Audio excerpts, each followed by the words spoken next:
بسم الله الرحمن الرحيم.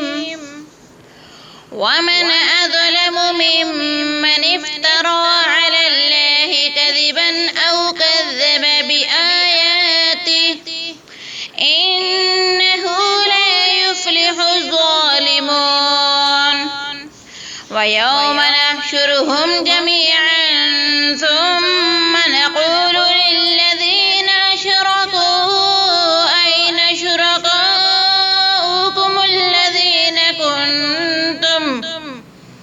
كنتم تزعمون ثم لم تكن فتنتهم إلا أن قالوا والله ربنا ما كنا مشركين. انظر كيف كذبوا على أنفسهم وضل عنهم ما كانوا يفترون. ومنهم من يستمع إليك وجعلنا على قلوبهم أكنة أن يفقهوه وفي آذانهم وقرا وإن يروا كل آية لا يؤمنوا بها حتى إذا جاءوك يجادلونك يقول الذين كفروا إن هذا إلا أساطير الأولين.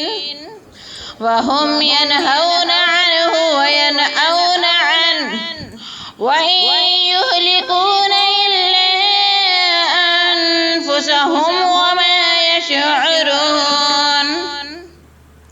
ولو ترى إذ وقفوا على النار فقالوا يا ليتنا نرد ولا نكذب بآيات ربنا ونكون من المؤمنين. بل بدا لهم ما كانوا يخفون من قبل ولو ردوا لعادوا لما نهوا عنه وإنهم لكاذبون. وقالوا إن هي إلا حياتنا الدنيا وما نحن بمبعوثين. ولو ترى إذ وقفوا على ربهم قال أليس هذا بالحق قالوا بلى وربنا قال فذوقوا العذاب بما كنتم